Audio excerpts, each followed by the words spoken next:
Welcome to বায়োস্পার্ক। তো আজকের আমাদের সেশন হচ্ছে কি অ্যানিমাল কিংডম। ওকে,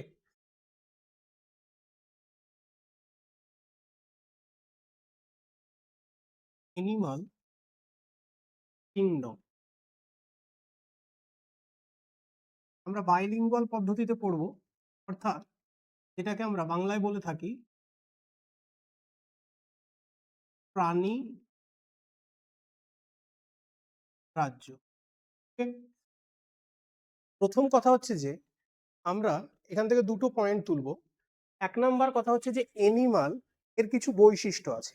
কিরকম? প্রথমত যদি আমরা আসি তাহলে আমরা দেখব অ্যানিমালের ক্ষেত্রে এক নাম্বার ফিচার যদি আমরা বলি তাহলে অ্যানিমাল হচ্ছে মাল্টি সেলুলার। অ্যানিমাল হচ্ছে মাল্টি সেলুলার, আমরা বাংলা সবাই জানি, যেটাকে বলা হচ্ছে বহু কোষী। এক নাম্বার পয়েন্ট।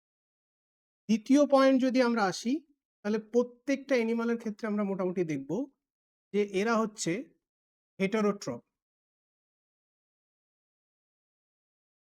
হেটারোট্রপিক হেটারোট্রপিক মানে কি? Those who depends on others, মানে যারা নিজের খাবার নিজে তৈরি করতে পারবে না, অর্থাৎ আমরা বাংলায় যদি বলি তাহলে এরা হচ্ছে পরভোজী। পরভোজী। থার্ড পয়েন্ট যেটা আমরা লিখব সেটা হচ্ছে মোড অফ নিউট্রিশনের ক্ষেত্রে যদি আসি, holozoic holozoic mode of nutrition. Holozoic mode of nutrition. Holozoic mode of nutrition বলতে আমরা কি বুঝবো? না, হলোজয়িক মোড অফ নিউট্রিশন বলতে যেখানে ইনজেকশন, কমা ডাইজেশন, কমা অ্যাবজর্পশন এবং এক্সক্রিয়েশন প্রেজেন্ট থাকবে, তাকে বলা হচ্ছে হলোজয়িক মোড অফ নিউট্রিশন। তার মানে যদি আমরা একটু দেখতে চাই,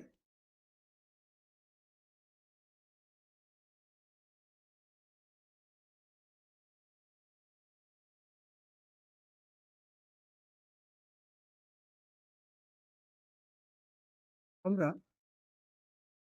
এরকম ভাবে একটা ডায়াগ্রাম ড্র করতে পারি। তার মানে এই যে পাথওয়ে, যেটা আমরা মাউথ বলছি, এখান থেকে কি হচ্ছে? ডাইজেশন মানে খাদ্য গ্রহণ হচ্ছে। খাদ্য গ্রহণ হওয়ার পরে আমরা হিউম্যানের ক্ষেত্রে যদি দেখি তাহলে এটা স্টোমাক, এখানে কি হচ্ছে? মাউথের মাধ্যমে হচ্ছে, আমরা যদি দেখি তাহলে আমরা খাদ্য গ্রহণ করছি মানে ইনজেশন। এখানে আমরা যদি আসি তাহলে এখানে আমরা দেখব ডাইজেশন, অর্থাৎ স্টোমাক। ইন্টেস্টাইনে আমরা যদি দেখি তাহলে হচ্ছে আমাদের মোস্ট অফ দ্য অ্যাবজর্পশন। ইন্টেস্টাইনে আমাদের অ্যাবজর্পশন হবে এবং লার্জ ইন্টেস্টাইনের লাস্ট পার্টের মাধ্যমে আমাদের এক্সক্রিয়েশন হবে। ওকে, তাহলে এটা হচ্ছে আমাদের হলোজয়িক মোড অফ নিউট্রিশন বোঝানো। তাহলে খাদ্য গ্রহণ, খাদ্যের পরিপাক, খাদ্যের শোষণ এবং খাদ্যের বহিষ্করণ যাদের মধ্যে হবে তাদেরকে আমরা দেখতে পাবো যে হলোজয়িক মোড অফ নিউট্রিশন। কিংডমের ক্ষেত্রে আমরা যদি আসি তাহলে কিংডম থেকে সবসময় একটা কমন কোশ্চেন আমরা যদি দেখি তাহলে হু প্রপোজড 5 কিংডম ক্লাসিফিকেশন। তো সেক্ষেত্রে আমরা জানি আর.এইচ. হুইটেকার। আর.এইচ. হুইটেকার হুইটেকার কি করেছিল? না, প্রপোজড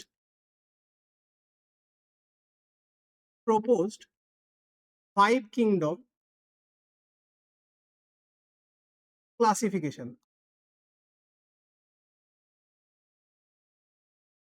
তাহলে আর.এইচ. হুইটেকার কি করেছিল? না, 5 কিংডম ক্লাসিফিকেশনের প্রস্তাবনা দিয়েছিল।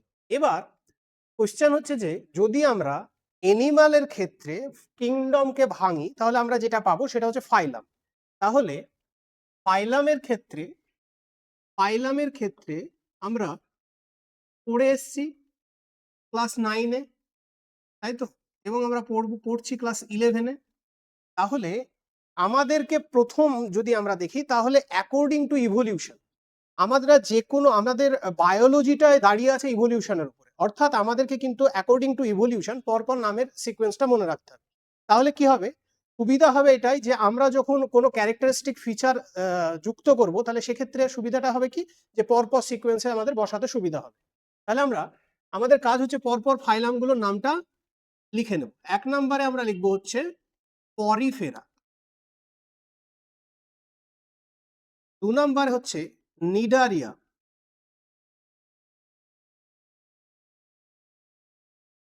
3 নম্বর হচ্ছে টিনোফোরা,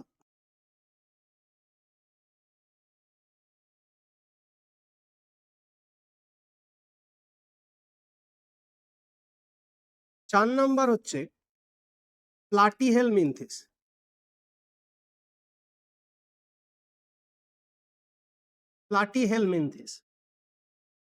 4th এর পরে 5th যদি আমরা আসি,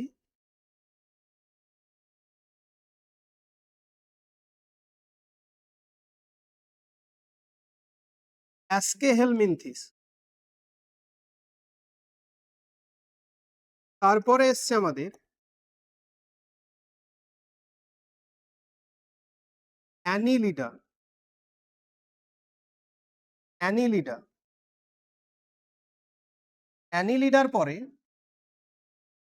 অ্যানিলিডার পরে আমরা পাবো হচ্ছে arthropoda,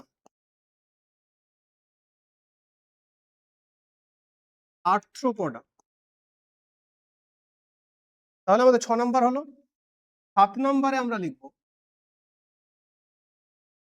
mollusca,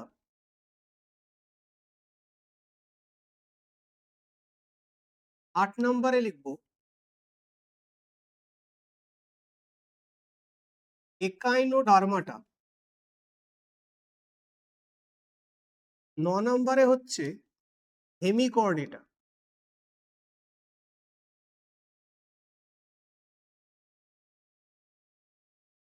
and last one যদি আমরা আসি তাহলে সেটা হচ্ছে কর্ডেটা। তাহলে টোটাল আমরা এখানে যে ফাইলামগুলো পেলাম, Porifera, Cnidaria, Ctenophora, Platyhelminthes, Aschelminthes, Annelida, Arthropoda, Mollusca, Echinodermata, Hemichordata, Chordata. এবার এই যে ফাইলামগুলো আমরা লিখলাম, তাহলে প্রত্যেকটা ফাইলামের ক্ষেত্রে আমাদের এবার পড়ার সিকোয়েন্স যেটা হবে সেটা হচ্ছে, আমরা বারবার বলছি যে অ্যাকর্ডিং টু ইভলিউশনের ধারা অনুযায়ী। তাহলে পরপর আমরা কি করব না, ক্যারেক্টারিস্টিক ফিচার যেগুলো আছে সেই ক্যারেক্টারিস্টিক ফিচারগুলো আমরা লিখব। প্রথমে আমরা আসি যদি, তাহলে আমরা যদি দেখি তাহলে শুরুটা আমরা এটা দিয়ে করতে পারি, সেটাকে হচ্ছে আমরা বলছি level of organisation. Level of organisation, level of organisation মানে কি, বাংলায় যদি বলি আমরা তাহলে বলবো হচ্ছে সংগঠনের স্তর। সংগঠনের স্তর, সংগঠনের স্তরটা বা কিরকম, দেখো আমরা শুরুটা করছি কি দিয়ে, আমরা বারবার একটা কথা বলছি ইভলিউশন। তাহলে যদি আমরা দেখি যে বেসিক ইউনিট অফ লাইফ, আমরা জানি কোষকে বলা হয় বেসিক ইউনিট অফ লাইফ। তার মানে যদি কারোর মধ্যে সেল থাকে, তার মানে সেটাকে আমরা বলতে পারি হচ্ছে যে লিভিং। কথা বোঝা গেল? তাহলে আমরা লেভেল অফ অর্গানাইজেশন বা সংগঠনের স্তরকে প্রথমে আমরা লিখব cellular level of organisation, cellular level of organisation, cellular level of organisation. Cellular মানে আমরা বুঝতে পারলাম যে কোষীয় সংগঠনের স্তর, সেলুলার লেভেল অফ অর্গানাইজেশন মানে হচ্ছে কোষীয় সংগঠনের স্তর। তার মানে যদি আমরা এরকম বলি যে those the animal organised only the cell, তার মানে হচ্ছে যে সমস্ত অ্যানিমাল শুধুমাত্র সেল দ্বারা তৈরি। কথা বোঝা গেল? তাহলে যাদের মধ্যে কোষ আমরা বললাম, তাহলে অনলি প্রেজেন্ট সেল, তাহলে তাদেরকে আমরা বলছি সেলুলার লেভেল অফ অর্গানাইজেশন। তাহলে সেক্ষেত্রে কোষীয় সংগঠনের স্তরের মধ্যে আমরা যদি এক্সাম্পল দেখি, তাহলে আমাদের এক্সাম্পল কি হবে, সব থেকে অনুন্নত প্রাণী হচ্ছে কে, পরিফেরা। তাহলে পরিফেরা হচ্ছে সব থেকে অনুন্নত, এবং পরিফেরার মধ্যে আমরা যে লেভেল অফ অর্গানাইজেশন দেখতে পাবো সেটা হচ্ছে cellular level of organisation. Second আমরা যদি আসি, তাহলে সেল থেকে গ্রুপ অফ সেল কি তৈরি করবে? টিস্যু। তাহলে tissue level of organisation, tissue level of organisation. তাহলে টিস্যু লেভেল অফ অর্গানাইজেশন যখনই আমি বললাম, তার মানে এটা হচ্ছে কি কলা সংগঠনের স্তর। তাহলে যে সমস্ত প্রাণীদের ক্ষেত্রে কলা থাকবে তাদেরকে আমরা বলবো কি টিস্যু লেভেল অফ অর্গানাইজেশন। আমাদের দরকার এখানে যেটা এক্সাম্পলের কথা যদি আমরা বলি, তাহলে আমরা বলবো নিডারিয়া অ্যান্ড টিনোফোরা। নিডারিয়া এবং টিনোফোরার ক্ষেত্রে আমরা দেখতে পাবো যেটা, সেটা হচ্ছে টিস্যু লেভেল অফ অর্গানাইজেশন। এরপরে যদি আমরা আসি, তাহলে তাহলে সেল গেল, টিস্যু গেল। এবার আমাদের 3 নম্বরে organ L for level of, O for organisation. তাহলে অর্গান লেভেল অফ অর্গানাইজেশনের ক্ষেত্রে তাহলে যে সমস্ত প্রাণীদের মধ্যে অর্গান তৈরি হচ্ছে, তাহলে ফার্স্ট যদি আমরা আসি, তাহলে আমরা প্লাটিহেলমিনথিসের মধ্যে দেখতে পাবো। তাহলে আমরা যদি এখানে আমরা অনলি এক্সাম্পল লিখবো, তাহলে এক্সাম্পল হচ্ছে প্লাটিহেলমিনথিস, প্লাটিহেলমিনথিস। ওকে, এবার লাস্ট ওয়ান যদি আমরা আসি, তাহলে সেটা হচ্ছে আমাদের organ system level of organization. Organ system level of অর্গানাইজেশনের ক্ষেত্রে আমরা দেখব অ্যাস্কেহেলমিনথিস থেকে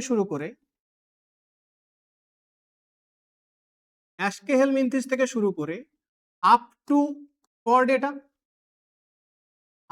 কর্ডেটা পর্যন্ত যাবে। তাহলে অ্যাস্কেহেলমিনথিস থেকে শুরু করে আপ টু কর্ডেটা পর্যন্ত আমরা দেখলাম যে এখানে আমরা organ system level of organization দেখতে পাবো। ওকে, তাহলে এটা গেল আমাদের ফিচার 1। সেকেন্ড ফিচারে আমরা যদি আসি 2 নম্বরে, তাহলে 2 নম্বরের ফিচার হচ্ছে আমাদের সিমেট্রি। ওকে, 2 নম্বরের পয়েন্ট হচ্ছে আমাদের সিমেট্রি। সিমেট্রিকে বাংলায় বলা হয় প্রতিসমতা। প্রতিসমতা ব্যাপারটা কিরকম? যদি আমরা কোনো একটা অ্যানিমালকে তার কেন্দ্র বরাবর সেকশন করি, তাহলে সেই সেকশনাল ভিউটা 3টে ভাগে আমরা ভাগ করতে পারি। প্রথমত আমরা আসবো অ্যাসিমেট্রি,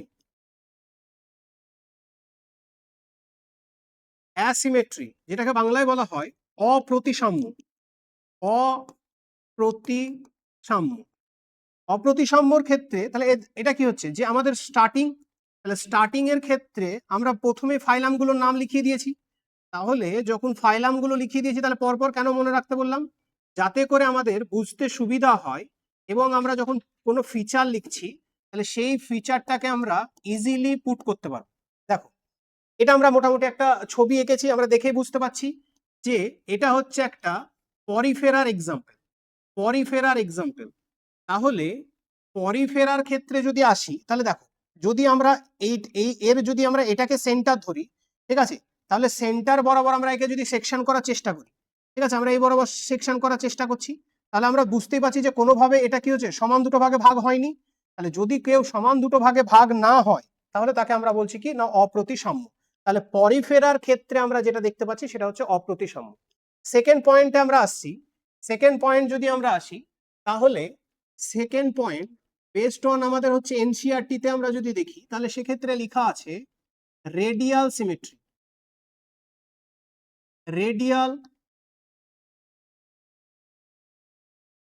সিমেট্রি, যেটাকে বাংলায় বলা হচ্ছে বহু প্রতিসাম্য। Radial symmetry is equal two, আমরা বলতে পারি বহু প্রতিসাম্য।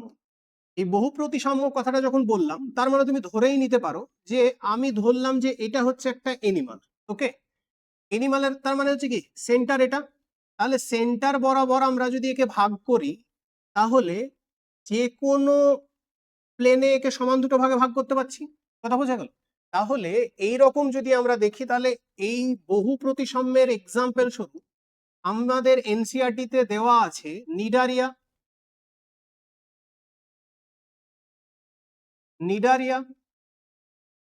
And ctenophora. আর একজনের কিন্তু এক্সাম্পল আমাদের দেওয়া আছে, সেটা হচ্ছে কে না একাইনোডার্মাটা। একাইনোডার্মাটা। একাইনোডার্মাটা যখন বলবো তার মানে বুঝতে পারছো স্টার ফিশের কথা বলা হচ্ছে। একাইনোডার্মাটার কিন্তু বিষয় হচ্ছে যে একাইনোডার্মাটার ক্ষেত্রে দুটো স্টেজ আছে, একটা লার্ভাল স্টেজ, একটা অ্যাডাল্ট স্টেজ। তো আমরা একাইনোডার্মাটার অ্যাডাল্ট স্টেজটা তুলনামূলক কিন্তু অনুন্নত। তাহলে একাইনোডার্মাটার অ্যাডাল্টের যে আমরা সিমেট্রি দেখব সেটা হচ্ছে রেডিয়াল সিমেট্রি। লাস্ট ওয়ান যদি আমরা আসি তাহলে আমরা বলবো হচ্ছে bilateral. Bilateral symmetry. Bilateral symmetry মানে কি, যেটাকে আমরা বাংলায় বলে থাকি দ্বিপার্শ্বীয়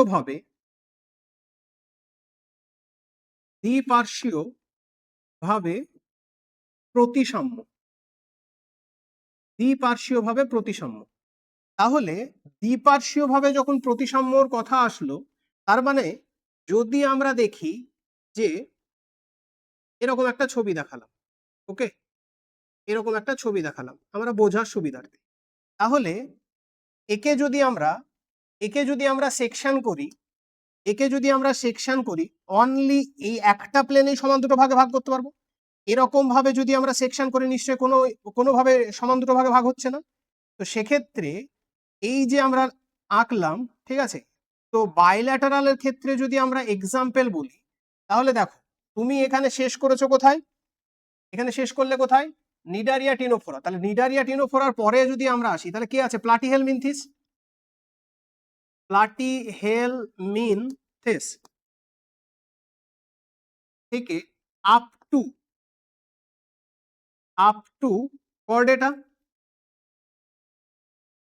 টু কর্ডেটা, এবার এখানে আরেকটা বিষয় যদি আমরা আসি, একাইনোডার্মাটার অ্যাডাল্ট স্টেজটাকে আমরা বহু প্রতিসাম্যর মধ্যে রেখেছি। তার মানে এখানে স্পেসিফিক্যালি যদি বলি তাহলে একাইনোডার্মাটা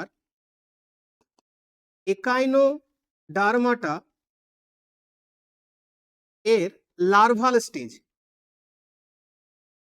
লার্ভাল স্টেজে যদি আমরা আসি তাহলে সেক্ষেত্রেও কিন্তু আমরা বাইল্যাটারাল সিমেট্রি দেখতে পাবো। ওকে, তাহলে এটা গেল আমাদের হচ্ছে কত নম্বর পয়েন্ট গেল, 2 নম্বর পয়েন্ট।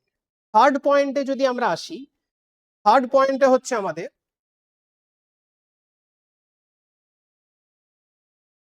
Body plan.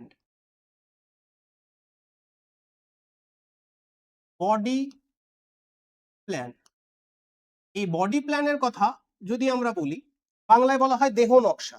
এটা কিন্তু এখানে আমরা একটা মেনশন করেই দিচ্ছি, এটা কিন্তু নট ইনক্লুডেড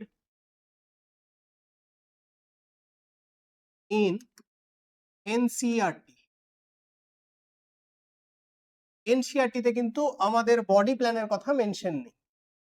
যেহেতু আমরা বাকি বোর্ডগুলোকে যদি দেখি তাহলে সেক্ষেত্রে যেহেতু আছে, তো সেক্ষেত্রে আমরা অবশ্যই টপিক কভার করব। এখানে এই দেহ নকশার কথা যদি বলি তাহলে এটাকে আমরা 3টে ভাগে ভাগ করতে পারি। 1 নাম্বার হচ্ছে সেলুলার অ্যাগ্রিগেশন। সেলুলার অ্যাগ্রিগেশন কথাটা যখন মেনশন করলাম তাহলে এখানে কি বোঝাচ্ছে, যে সমস্ত প্রাণী বলতে এখানে সেল বললাম, একটু আগে আমরা পড়ে এসেছি পরিফেরার কথা। তাহলে পরিফেরার ক্ষেত্রে পরিফেরা কি করবে না, দেহের মধ্যে কোনো কিছু এন্টার বা এক্সিট করার যে বিষয়টা সেটা ডিফিউশন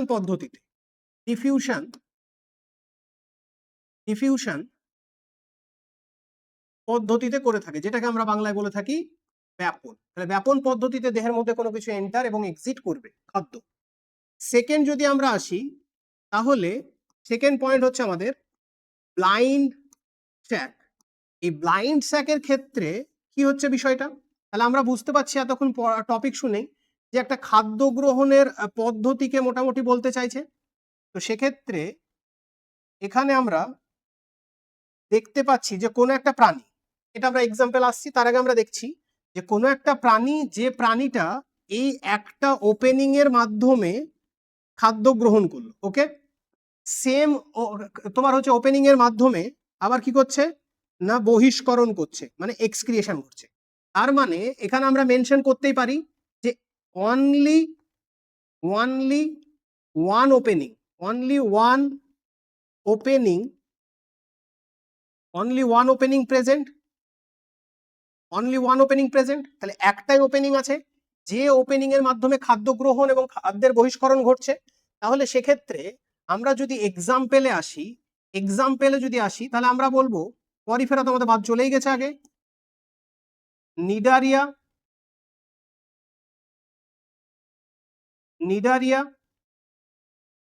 সেকেন্ড হচ্ছে টিনোফোরা,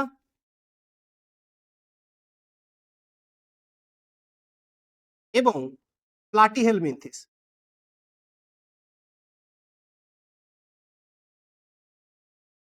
এই তিনজনের ক্ষেত্রে যদি আমরা আসি, নিডারিয়া, টিনোফোরা এবং প্লাটিহেলমিনথিসের ক্ষেত্রে আমরা দেখতে পাবো কি না হচ্ছে তোমার ব্লাইন্ড স্যাক। তাহলে ব্লাইন্ড স্যাকের ক্ষেত্রে অনলি ওয়ান ওপেনিং। এবার আমাদের লাস্ট পয়েন্ট যেটা এখানে থাকলো সেটা হচ্ছে কি না টিউব উইদিন টিউব। ওকে, তাহলে টিউব উইদিন টিউবের ক্ষেত্রে যদি আমরা আসি, টিউব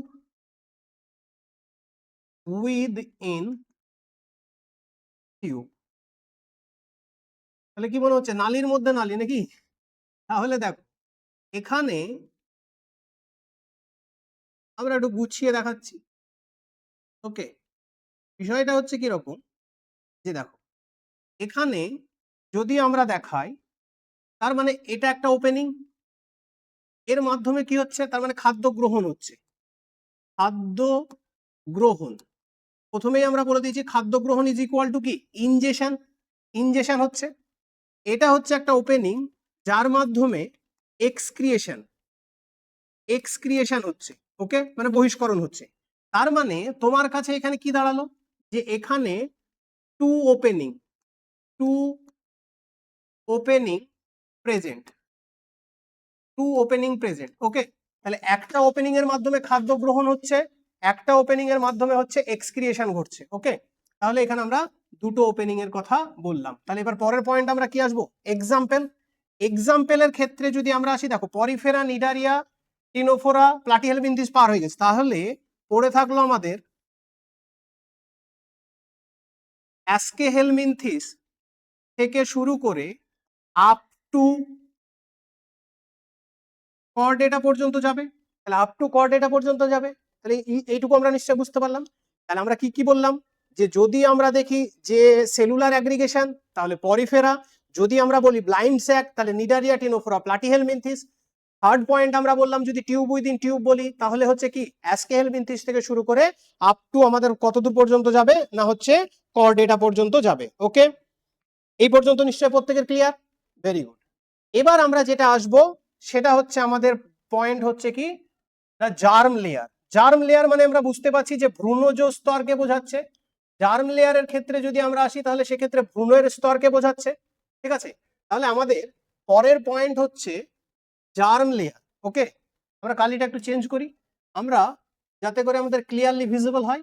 তাহলে আমরা লিখলাম হচ্ছে জার্ম লেয়ার। জার্ম লেয়ারকে বাংলায় বলা হয় ভ্রূণজ স্তর। কথা বোঝা গেল? তাহলে ভ্রূণজ স্তরের ক্ষেত্রে আমরা কি দেখতে পাবো, দেখো মজার বিষয় হচ্ছে যে তুমি কিছু কনসেপ্ট তোমার অলরেডি আছে। কিরকম, যে যদি আমরা দেখি যে জাইগোট, ঠিক আছে, জাইগোট যখন ডিভিশন করবে তাহলে জাইগোট ডিভিশন হয়ে তৈরি করে যেটা, সেটা হচ্ছে মরুলা।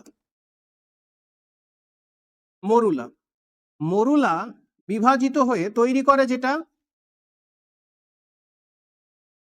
ব্লাস্টুলা, এবং ব্লাস্টুলা ডিভাইড হয়ে তৈরি করে গ্রাস্টুলা। এই যে লেয়ারগুলোর কথা আমরা বললাম, দেখো বিষয় হচ্ছে যে এই ঘটনাটা কোথায় ঘটছে। আমরা আরেকটুকু যদি স্পেসিফিক্যালি আসি, এটা হচ্ছে ফ্যালোপিয়ান টিউব,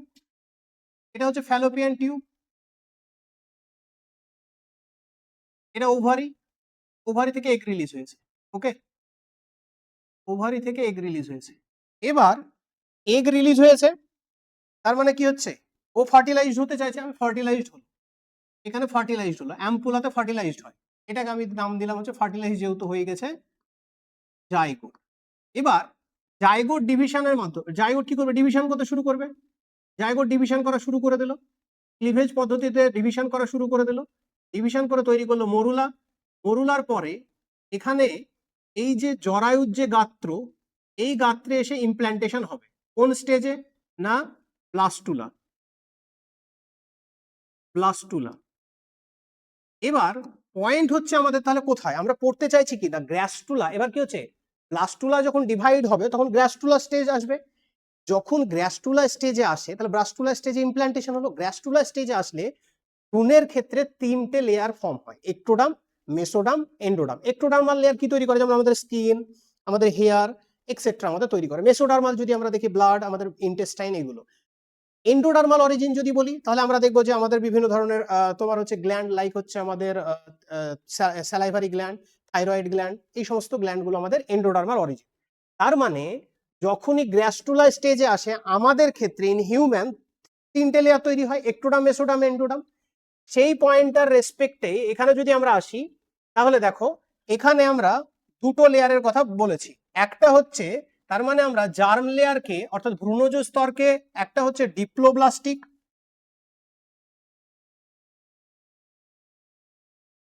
ডিপ্লোব্লাস্টিক, ডিপ্লো মানে কি ডাই আছে মানে দুই, তাহলে এটা হচ্ছে দ্বিস্তরীয় প্রাণী। আর যদি আমরা বলি ট্রিপ্লোব্লাস্টিক, ট্রিপ্লোব্লাস্টিক তার মানে এটা হচ্ছে কি না ত্রিস্তরীয় বিশিষ্ট প্রাণী। তাহলে ট্রিপ্লোব্লাস্টিক মানে হচ্ছে ত্রিস্তরীয়। তাহলে আমরা এখানে লিখে দিচ্ছি যে এটা হচ্ছে দ্বিস্তরীয়, দ্বিস্তরীয়, আর এটা হচ্ছে ত্রিস্তরীয়, ত্রিস্তরীয়, ত্রিস্তরীয়। দেখো এখানে বিষয় হচ্ছে যে বাইরের লেয়ার অলওয়েজ আমরা জানি যে একটোডার্ম, তাহলে এই যে লেয়ারটা আমরা দেখতে পাচ্ছি এটা হচ্ছে একটোডার্ম লেয়ার মানে বহিস্তক। এরপরে মিডিলে থাকা উচিত ছিল মেসোডার্ম, কিন্তু ডিপ্লোব্লাস্টিকের ক্ষেত্রে মেসোডার্ম থাকে না। তাই এই যে জায়গাটা আমরা দেখতে পাচ্ছি লাল কালার দিয়ে দেখানো হয়েছে সেটাকে আমরা নাম দিলাম মেজোগ্লিয়া। ডিপ্লোব্লাস্টিকের পরীক্ষার জন্য খুবই ইম্পর্টেন্ট কোশ্চেন যে instead of mesoderm in diploblastic animal কি প্রেজেন্ট থাকবে, মেজোগ্লিয়া প্রেজেন্ট থাকবে। ক্লিয়ার? তাহলে মেসোডার্মের পরিবর্তে যদি আমরা দেখি তাহলে থাকছে কি না মেজোগ্লিয়া। এরপরে একেবারে ইনারমোস্ট লেয়ার যেটা আমরা দেখতে পাচ্ছি সেটাকে বলা হচ্ছে কি না এন্ডোডার্ম। আর এটাকে যদি আমরা দেখি তাহলে এটা হচ্ছে গাট। কথা বোঝা গেল? এটা হচ্ছে গাট, এটা হচ্ছে গাট। এবার এটা গেল ডিপ্লোব্লাস্টিকের ক্ষেত্রে। ট্রিপ্লোব্লাস্টিকের ক্ষেত্রে যদি আমরা আসি তাহলে ট্রিপ্লোব্লাস্টিকের ক্ষেত্রে আমরা কি বললাম যে একটোডাম, মেসোডাম, এন্ডোডাম এই তিনটে লেয়ারই তৈরি হবে, তাই তো? এটুকু নিশ্চয়ই বুঝতে পেরেছি। তাহলে একটোডাম, মেসোডাম এবং এন্ডোডাম যদি তিনটে লেয়ারই তৈরি হয় তাহলে তাকে আমরা বলছি কি না ট্রিপ্লোব্লাস্টিক। তাহলে সেক্ষেত্রে এক্সাম্পল যদি আমরা আসি ডিপ্লোব্লাস্টিকের ক্ষেত্রে তাহলে আমরা বলবো নিডারিয়া,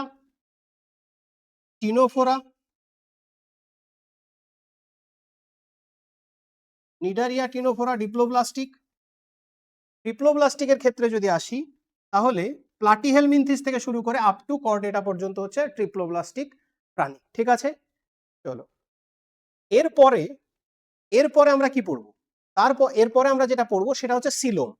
সিলোম হচ্ছে কি না বডি ক্যাভিটি। ওকে, সিলোমের ক্ষেত্রে যদি আমরা আসি তাহলে দেখো সিলোম হচ্ছে একটা বডি ক্যাভিটি। তোমরা জুম করে নেই, ওকে জুম হচ্ছে না যদিও, ঠিক আছে যাই হোক বুঝতে পারবে। দেখো সিলোমের ক্ষেত্রে সিলোমটা কি, প্রথমে আমরা যদি বলি সিলোম কি, দেখো আমাদের গাট এবং আমাদের অন্ত্র, ঠিক আছে, এই যে এদের ইন বিটুইনে যদি দেখি যে লাইনিংটা আছে সেটাই হচ্ছে সিলোম। সিলোম কি দ্বারা পূর্ণ থাকবে না কোনো ফ্লুইড দ্বারা ফুলফিল থাকবে। ওকে, তাহলে সিলোমের ক্ষেত্রে যদি আসি সিলোমকে তিনটে ভাগে ভাগ করা হয়। এক নাম্বার হচ্ছে আসিলোমেট, যেখানে প্রকৃত সিলোম আমরা দেখতে পাবো না। দ্বিতীয় হচ্ছে ছদ্মসিলোম বা সিউডোসিলোমেট। লাস্ট ওয়ান যেটা আছে সেটাকে বলা হয় সিলোমেট বা ট্রু সিলোমেট। অ্যাসিলোমেটের ক্ষেত্রে আমরা বলছি অ্যাসিলোমেট ইজ ইকুয়াল টু অপ্রকৃত সিলোম, অপ্রকৃত সিলোম, অপ্রকৃত সিলোম। অপ্রকৃত সিলোমের এক্সাম্পল আমরা যদি বলি তাহলে আমরা বলবো হচ্ছে পরিফেরা, নিডারিয়া, টিনোফোরা, কথা বোঝা গেল? পরিফেরা,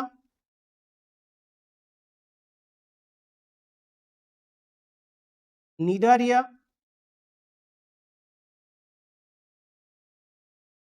টিনোফোরা, এই তিনটে হচ্ছে আমাদের অ্যাসিলোমেটের এক্সাম্পল। সিলোমেটের ক্ষেত্রে, ছদ্মসিলোমের ক্ষেত্রে, সিউডো মানে হচ্ছে ছদ্ম, তাহলে ছদ্মসিলোম যখনই আমরা বলবো তাহলে এক্ষেত্রে আমরা এক্সাম্পল পড়বো কি? একটা এক্সাম্পল যেটা হচ্ছে আমাদের প্লাটিহেলমিনথিস, খুবই ইম্পর্টেন্ট কোশ্চেন, যে ছদ্মসিলোম আমরা কার মধ্যে দেখতে পাবো? না প্লাটিহেলমিনথিসের ক্ষেত্রে। ওকে, তাহলে আমরা লিখে দিলাম প্লাটিহেলমিনথিস। প্লাটিহেলমিনথিসকে আমরা বাংলায় যদি বলি তাহলে বলবো ফ্ল্যাটওয়ার্ম, ঠিক আছে? আর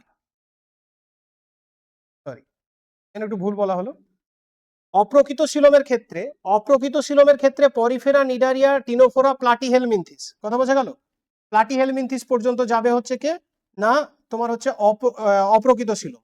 ছদ্মসিলোমের ক্ষেত্রে যদি আসি তাহলে সেটা হচ্ছে অ্যাস্কেহেলমিনথিস।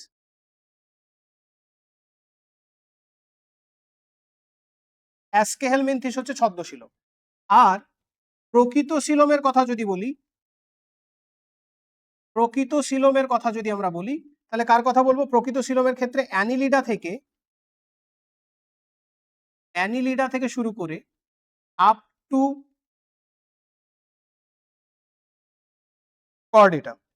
কর্ডেটা, পর্যন্ত যাবে। ওকে, এরপরে আমাদের যে পয়েন্টটা আসছে, ঠিক আছে, আমরা বেশি লেন্দি করতে চাইছি না।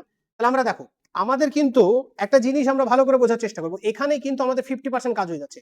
যে ক্যারেক্টারিস্টিক ফিচারের সঙ্গে যদি আমরা এক্সাম্পলটা মনে রেখে দিই তাহলে আমাদের কিন্তু মোটামুটি 50% কাজ কমপ্লিট। শুধুমাত্র আমাদের বাকি থাকছে কোনটা? যে জেনারেল কিছু ক্যারেক্টারিস্টিক ফিচার থাকবে আর হচ্ছে এক্সাম্পল, এই দুটো কাজ আমাদের করতে হবে। ওকে, তাহলে এই পর্যন্ত কারো কোনো কোশ্চেন? চলো, ভেরি গুড। এবার তাহলে আমরা সিলোমের কথা বললাম, সিলোমের পরে যদি আমরা আসি তাহলে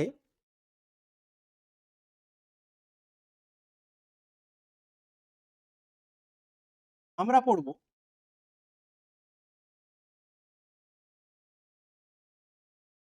সেগমেন্টেশন। সেগমেন্টেশনকে বাংলায় বলা হয় খণ্ডীকরণ। খণ্ডীকরণ, ওকে, খণ্ডীকরণ। তো সেগমেন্টেশন বা খণ্ডীকরণ মানে কি? যে সমস্ত প্রাণীর দেহ খণ্ডে খণ্ডে বিভক্ত, সোজা কথা। আরো বেস্ট যদি এক্সাম্পল আমরা বলতে চাই, যদি আমরা বোঝাতে চাই, যেমন হচ্ছে তুমি যদি কোনো আর্থওয়ার্ম লাইক কেঁচোকে যদি নাও তাহলে দেখবো কেঁচোর বডিটা হচ্ছে কি খণ্ডে খণ্ডে বিভক্ত থাকে। তো সেক্ষেত্রে আমরা সেগমেন্টেশনের ক্ষেত্রে দেখবো যে যে সমস্ত প্রাণীর দেহ মানে হচ্ছে কি খণ্ডে খণ্ডে বিভক্ত, তারাই হচ্ছে শো করবে মেটামেরিক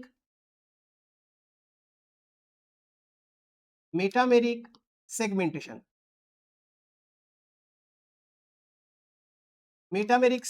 তাহলে মেটামেরিক সেগমেন্টেশন শো করবে কে কে? এক্সাম্পল যদি আমরা আসি, আর্থ্রোপডা, অ্যানিলিডা এবং কিছু কর্ডেটা। তার মধ্যে মেনলি আমরা দেখতে পাচ্ছি যে আমাদের বেস্ট এক্সাম্পল যদি আমরা বলি তাহলে আমরা দেখতে পাবো যে অ্যানিলিডার ক্ষেত্রে দেহ কি হচ্ছে এরকম খণ্ডে খণ্ডে বিভক্ত থাকে। ওকে, এর পরের পয়েন্ট যদি আমরা আসি তাহলে আমাদের পরের পয়েন্ট হচ্ছে নোটোকর্ড। নোটোকর্ডের ক্ষেত্রে এই যে নোটোকর্ড, যখনই আমরা বললাম বায়োলজিতে কোনো কিছুর সঙ্গে যদি আমরা দেখি, বায়োলজিতে কর্ড কথাটার অর্থ এখানে, কর্ড বলতে এখানে দড়িকে বোঝাচ্ছে, মানে দড়ির ন্যায় কোনো গঠন। নোটো কথাটার মিনিং, নোটো কথাটার মানে যদি আসি তাহলে সেটার মানে হচ্ছে ডরসাল। ডরসাল মানে পৃষ্ঠদেশ,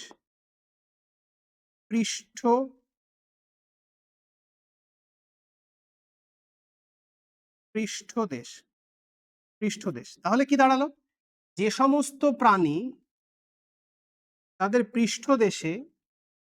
পৃষ্ঠদেশে একটা দড়ির ন্যায় গঠন বিয়ার করবে, দড়ির ন্যায় গঠন বিয়ার করবে তারাই হচ্ছে নোটোকর্ড।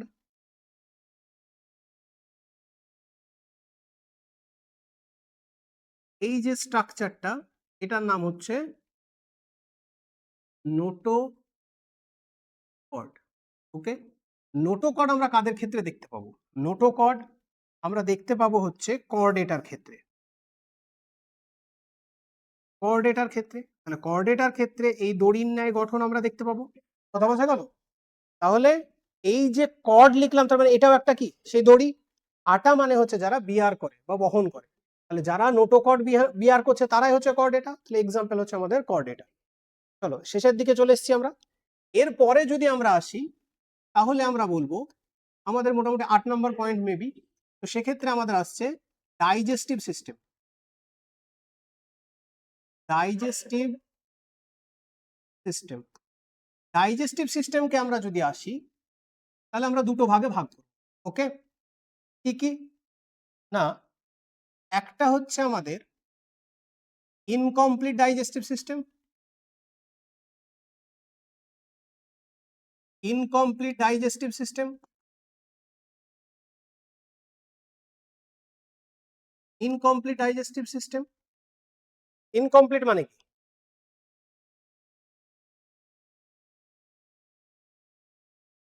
ইনকমপ্লিট মানে হচ্ছে কি অসম্পূর্ণ, অসম্পূর্ণ পরিপাক। এক্সাম্পল হচ্ছে যদি আমরা আসি, দেখো এটা কিন্তু খুবই সহজ মনে রাখার জন্য। কিরকম? আমরা যদি কোনো প্রাণীর ক্ষেত্রে দেখি যে অনলি ওয়ান ওপেনিং প্রেজেন্ট, একটাই মাত্র ওপেনিং আছে, তার মানে কি হচ্ছে তাদের ক্ষেত্রে আমরা ইনকমপ্লিট ডাইজেস্টিভ সিস্টেম বলবো। তোমাকে বডি প্ল্যান যখন পড়ানো হয় তখন অলরেডি বলে দেওয়া হয়েছে। সেক্ষেত্রে 3টে এক্সাম্পল ছিল, নিডারিয়া, টিনোফোরা, প্লাটিহেলমিনথিস। তাহলে ওদের যদি অনলি ওয়ান ওপেনিং থাকে তাহলে কি হচ্ছে অসম্পূর্ণ ডাইজেস্টিভ সিস্টেমের ক্ষেত্রে আমরা দেখতে পাবো কি নিডারিয়া, নিডারিয়া, টিনোফোরা,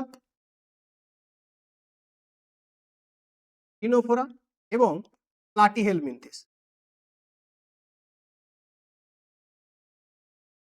প্লাটিহেলমিনথিস। তাহলে এই যে 3টে আমরা এক্সাম্পল বললাম, এখানে আমরা দেখতে পাচ্ছি ইনকমপ্লিট বা অসম্পূর্ণ ডাইজেস্টিভ সিস্টেম। তাহলে পড়ে থাকলো কি না complete, complete digestive system, complete digestive system. Complete digestive সিস্টেমকে আমরা কি বলবো? সম্পূর্ণ। সম্পূর্ণ তার মানে যেখানে two opening present, mouth for injection, এক্সক্রিয়েশনের জন্য হচ্ছে আমাদের অ্যানাস। তাহলে সেক্ষেত্রে আমরা এক্সাম্পল যদি বলি তাহলে আমাদের কি হচ্ছে প্লাটিহেলমিনথিস গেছে, তাহলে অ্যাস্কেহেলমিনথিস থেকে শুরু করে আমরা লিখব আপ টু কর্ডেটা। ক্লিয়ার? এই পর্যন্ত কারোর কোনো কোয়েশ্চেন আছে? যদি কারোর কোনো জায়গায় কোনো ডাউট মনে হয় তাহলে সেক্ষেত্রে কমেন্টে বলবে, তাহলে সেক্ষেত্রে আমি দেখে তার যে কোয়ারি থাকবে সেটাকে আমি অবশ্যই ক্লিয়ার করে দেবো। তাহলে এটা গেল আমাদের হচ্ছে ডাইজেস্টিভ সিস্টেম। ডাইজেস্টিভ সিস্টেমের পরে যদি আমরা আসি রেসপিরেটরি সিস্টেম, এটা আমরা সম্পর্কে বেশি কিছু বলবো না।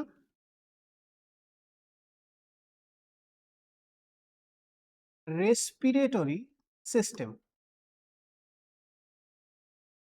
বুঝতেই পারছো রেসপিরেশন, রেসপিরেশন থেকে রেসপিরেটরি তার মানে হচ্ছে কি শ্বসন তন্ত্র। তাহলে আমরা লিখে দেই বাংলায়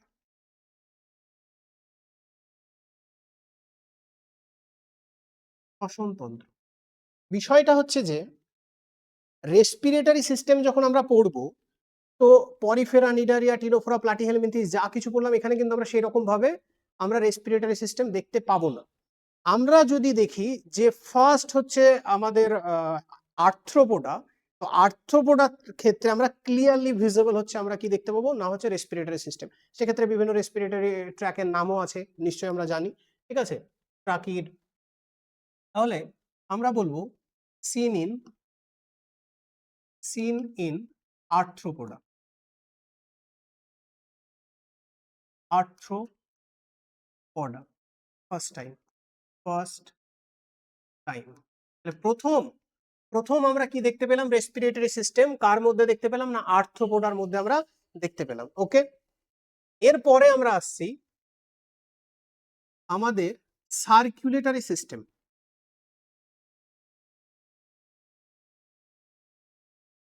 সার্কুলেটরি সিস্টেম, সার্কুলেটরি সিস্টেম বলতে আমরা বুঝতেই পারছি কি সংবহন তন্ত্র নাকি? তাহলে আমরা লিখলাম সংবহন তন্ত্র। সংবহন তন্ত্রের ক্ষেত্রে যদি আসি তাহলে সংবহন মানে কার কথা বলা হচ্ছে? ব্লাডের কথা বলা হচ্ছে, যে ব্লাড কিভাবে সার্কুলেট হচ্ছে।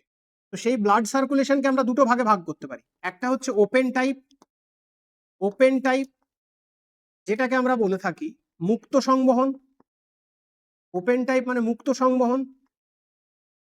আর সেকেন্ড ওয়ান যদি আমরা আসি ক্লোজ টাইপ মানে হচ্ছে বদ্ধ সংবহন, বদ্ধ সংবহন। মজার বিষয় হচ্ছে যে আমরা কিন্তু এখানে একটা ফর্মুলা লাগাবো যাতে আমরা মনে রাখতে পারি। তো আমরা ওপেন সার্কুলেটরি সিস্টেমের ক্ষেত্রে একটা ফর্মুলা দেব যেটাকে বলা হচ্ছে অ্যান্থে, এ এন টি এইচ, আর পড়ে থাকলো কে না ই, অ্যান্থে। এ ফর আর্থ্রোপোডা, আর্থ্রোপোডা মানে পতঙ্গ, পতঙ্গ শ্রেণীকে বোঝাচ্ছে। এন দিয়ে লিখবো হচ্ছে নন সেফালোপড,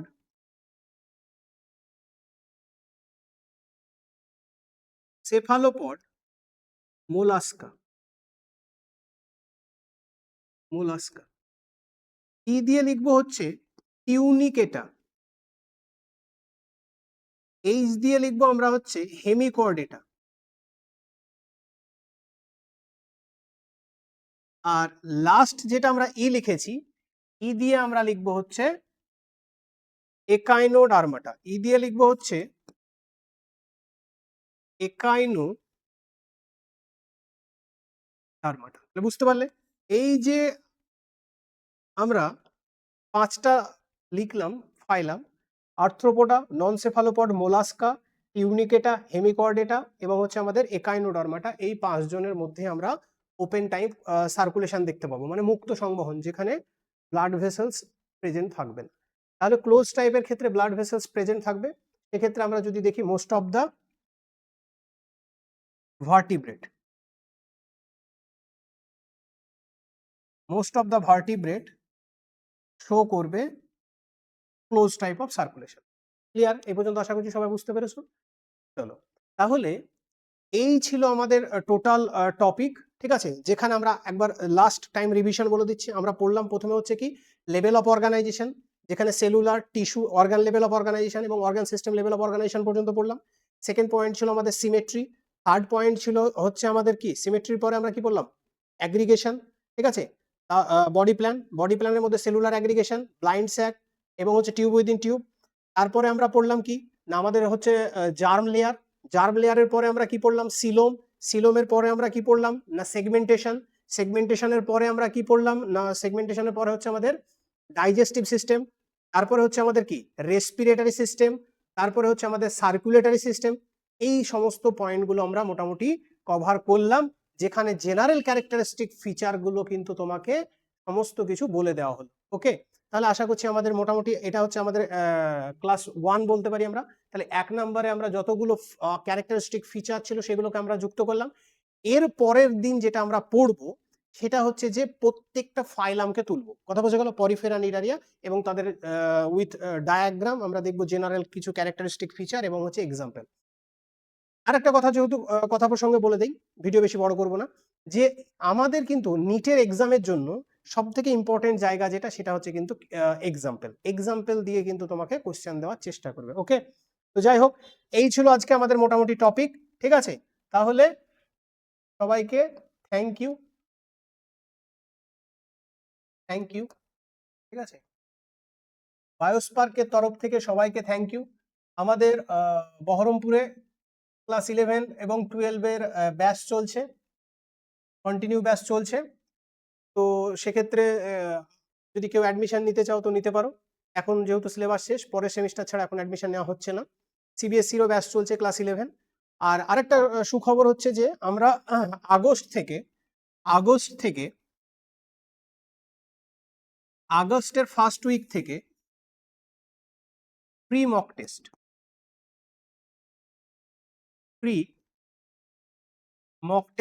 নিয়ে আসতে চলেছি, ঠিক আছে? তো সেমিস্টার 1 এবং সেমিস্টার 3 জন্য আমরা ফ্রি মক টেস্ট আনতে চলেছি, যেখানে সম্পূর্ণ ফ্রিতে আমরা মক টেস্ট প্রোভাইড করব, ঠিক আছে? তো কেউ যদি ইন্টারেস্টেড থাকো অবভিয়াসলি এসে যোগাযোগ করতে পারো।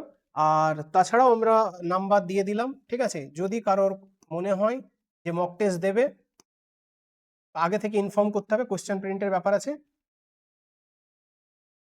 আমরা ওএমআর এ এক্সাম নেব, ওকে? যেহেতু আমরা ওএমআর বেসড এক্সাম যেরকম পরীক্ষায় হয় স্ট্যান্ডার্ড কোশ্চেন হবে, ঠিক আছে? তো টাইম এবং শিডিউল আমরা নেক্সট ডে আশা করছি দিয়ে দেবো। তো যাই হোক, এই পর্যন্ত ছিল আমাদের ক্লাস। সবাই ভালো থাকবে, মন দিয়ে পড়াশোনা করো, ওকে।